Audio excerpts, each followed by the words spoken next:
धामी सरकार के एक साल पूरे होने पर ऐतिहासिक नुमाइश खेत मैदान बागेश्वर में हुआ भव्य कार्यक्रम का आयोजन।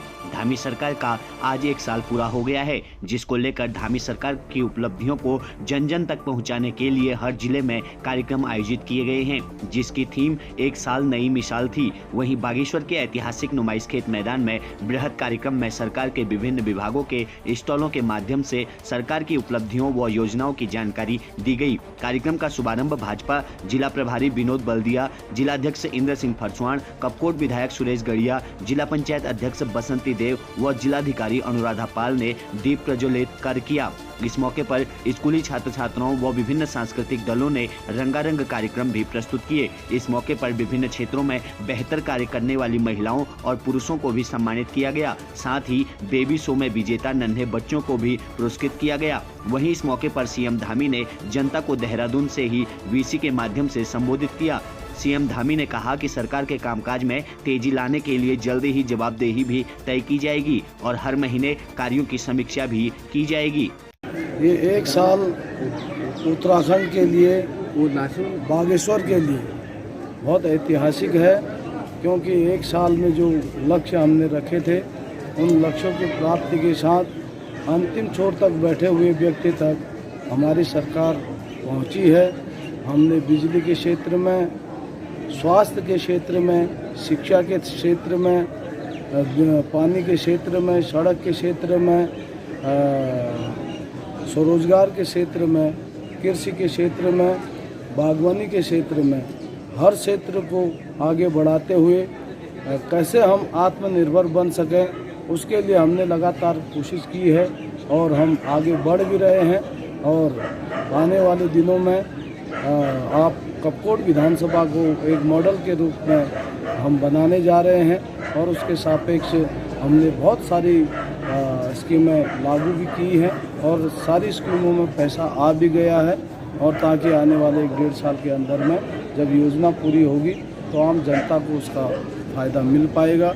ऐसा हमने जो सपने इस कपकोट विधानसभा के लिए देखे थे, उन सपनों को साकार करने का अवसर जनता ने मुझे दिया है और मुझे जनता का आशीर्वाद, सहयोग, प्यार हर हमेशा मिलता है। और मैं चुनाव से भी तेज गति से लगातार जनता के बीच में हूँ और जनता के लिए रात दिन कोशिश हो रही है कि हम कैसे आत्मनिर्भर बन सकें, कैसे कपकोट को पर्यटन के क्षेत्र में हम आगे बढ़ा सकें। योजनाओं की जानकारी आप दे रहे हैं। यहाँ जो एक साल हमारे सरकार का पूरा हुआ है उसकी सारी विभागों की जितनी भी जानकारियाँ हैं, चाहे मुख्यमंत्री स्वरोजगार योजना हो, मुख्यमंत्री स्वरोजगार योजना हो, हमारी गोट वैली योजना हो, चाहे मत्स्य विभाग की विभिन्न योजनाएं, होम स्टे योजनाएं, जितने भी तमाम तरह की योजनाएं हैं उनके शिविर लगे हैं, उनकी जानकारी प्राप्त की गई है। यहाँ पर जो बहुउद्देशीय शिविर लगाने का एक उद्देश्य था, यहाँ पर एक वृद्ध चिकित्सा शिविर भी लगाया गया है।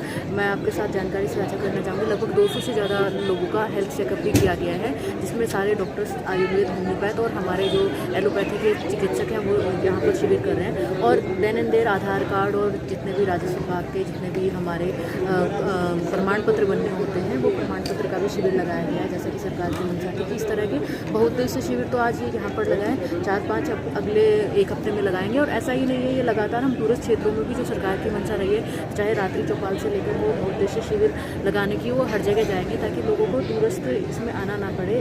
अपने प्रमाण पत्रों के लिए या अपने जो भी छोटी मोटी ज़रूरतें हैं उनके लिए इतनी दूर की दूरी करके पहले तक आना ना पड़े, तो उनके द्वार ही सरकार जाए। ये सरकार की मंशा, इसको लेकर आगे इस दिशा में काम कर रहे हैं। जो सरकार की मंशा तेज गति से विकास हो, विकास केवल धान्य विकास हो, वो पर्यावरण के साथ संतुलन बनाए रखते हुए विकास हो, तो उस दिशा में कार्य किया जा रहा है। जैसे बागेश्वर की बात करें तो प्रसाद योजना का फाइनल लगभग हमारा प्रेजेंटेशन हो गया भारत सरकार को, तो जल्दी एक सर्वे आकर यहाँ पर वो काम शुरू हो जाएगा। और बागेश्वर में जो खोली में फर्स्ट किस्त जो स्टेडियम की थी वो जारी हो गई है, तो उसकी DPR बना के उसका कार्य शुरू हो जाएगा। जो क्रिटिकल केयर यूनिट का पैसा है वो आ गया। तो इस तरह से आप देखेंगे कि पूरे एक साल में काफ़ी तेज गति से निर्णय लिए हैं और निर्णय ही नहीं लिए गए हैं, उसको धरातल पर उतार के इसको काम भी आगे किया गया है। तो इसी दिशा में हम बागेश्वर को और एक अग्रणी जनपद बनाने की दिशा में कार्य करेंगे, जिसमें हमारा मेन उद्देश्य है कि यहाँ से पलायन रुक जाए और लोगों की आजीविका में वृद्धि हो, दोगुनी नहीं लगभग तिगुनी लोगों की आय हो, ताकि लोग यहीं रहें इतने अच्छे वातावरण में, इतने पर्यावरण के नज़दीक रहते हुए एक धान्य विकास की संकल्पना को उत्तराखंड सुनिश्चित करें और बागेश्वर जनपद उसमें अग्रणी हो।